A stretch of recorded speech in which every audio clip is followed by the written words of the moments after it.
La mujer que habla español, el libro que compré, la ciudad donde vivo.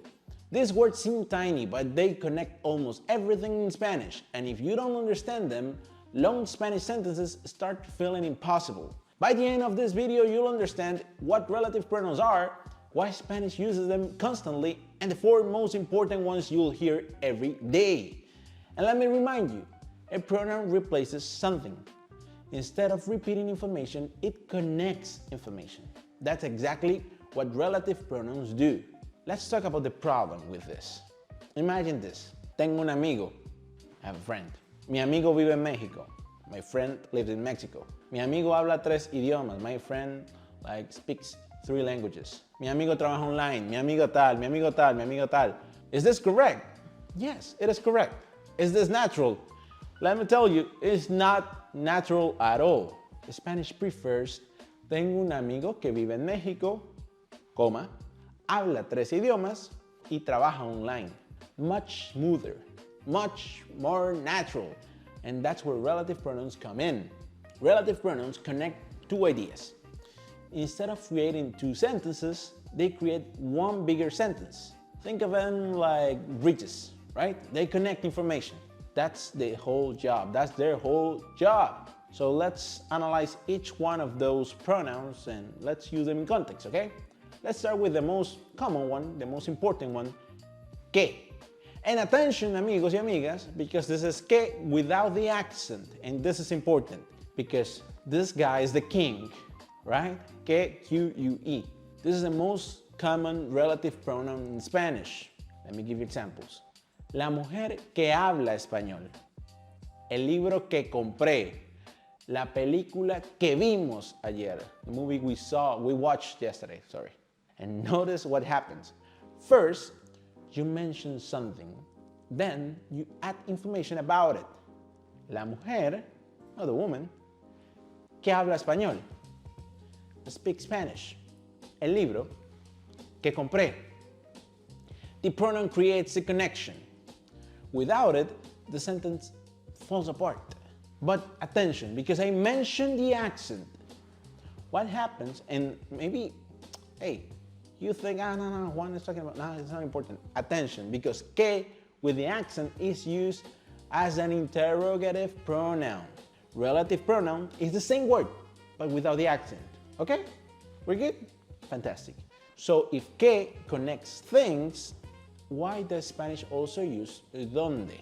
And donde is very easy, because donde means where. Examples, la ciudad donde vivo, the city where I live. El restaurante donde comimos, restaurant where we ate. La casa donde crecí, the house where I grew up. Notice this. Donde appears when we're talking about what? Of course, when we're talking about a place. And that's the key. Compare this. El libro que compré, la ciudad donde vivo. Book, use que, because it's a thing. Place, use donde, right? It's fantastic, so simple. Now let's make it a little more interesting. Because yeah, this is too easy for me, Juan. Like, come on, profe, hey, skip. What if we're talking about possession? Possession again? Oh yeah, because we have el famoso cuyo en cuya, en cuyos en cuyas. And this one is less common, but very, very useful, okay? Because cuyo means whose. And I know that you don't use whose that much, but important, still important, okay? Let me explain with a couple examples. La mujer cuyo hijo vive en España. The woman whose child lives in Spain. El hombre cuya empresa es famosa. Man whose company is famous, right?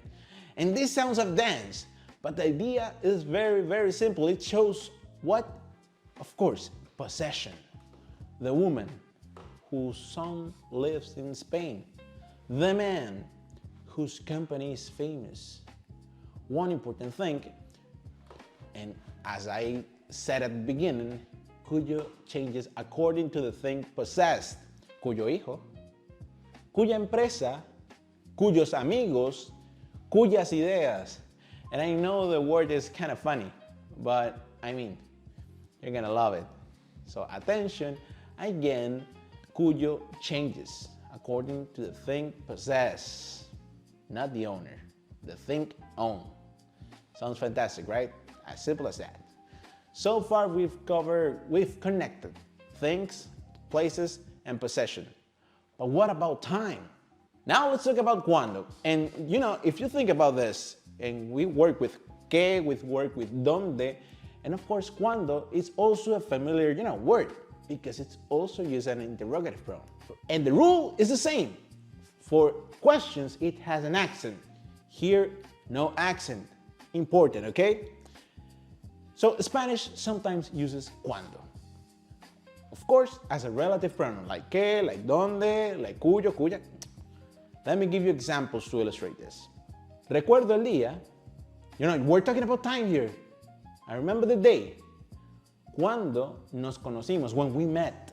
Fue una época cuando viajaba mucho. You know, I love those times where I travel a lot.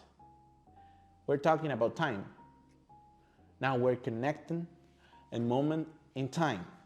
Not a place, not an object, a time reference. But why this feels hard? Because English learners usually focus on vocabulary. And amigas y amigos, relative pronouns are about structure. They help you build longer, more detailed, and more, of course, more natural sentences. Without them, everything sounds disconnected or too robotic or no. Now let me show you a comparison here, okay? Without relative pronouns, we have tengo una amiga, ella vive en Madrid, ella habla español, ella trabaja como médica, you know, isolated sentences like, it's gonna be a not natural paragraph. With relative pronouns, tengo una amiga que vive en Madrid, habla español y trabaja como médica. Ella es muy feliz en Madrid, donde bla bla bla bla bla bla bla bla bla bla bla. Much cleaner, much more efficient. And of course, as always, let's point out a couple common mistakes, right? And one common mistake here is using the king, okay, for everything. Spanish often allows this, but sometimes donde it's much clearer. For example, la ciudad donde nací, many people would say la ciudad que nací, and that's not even, it doesn't even make it more clear. It's actually wrong. We're talking about a place. When we're talking about a place, hey, there's nowhere else to go but to donde. Let's analyze more examples. La persona que me ayudó, the person who helped me. La casa donde crecí, the house where I grew up. El profesor cuyo libro compré, like the professor whose book I bought. La época cuando estudiaba francés, those times, so that time when I used to study French. And these structures appear constantly, amigos y amigas, in conversations, in books, in podcasts, in movies, everywhere. So it's important, you know, to use them. Let's do a little recap here. Relative pronouns connect ideas. Que, it connects things and objects. People as well, right? Donde, connect places. Cuyo, cuya, cuyos, cuyas, cuyo. Possession. Cuando, time. Think about bridges, right? It's not about grammar rules, it's about connection, and that's the key. And if you want to understand another group of tiny words that connect ideas, watch the video about Spanish prepositions explained. It's fantastic. Prepositions and relative pronouns work together all the time.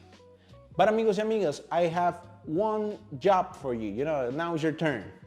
Write one sentence using que or donde. Post it in the comments, I'll correct it. And that's how you start building longer sentences in Spanish. Amigas y amigos, if you like this video, make sure you're subscribed to the channel, click the like button, and of course, I'll see you en el próximo video. Nos vemos pronto, amigos y amigas. Chao.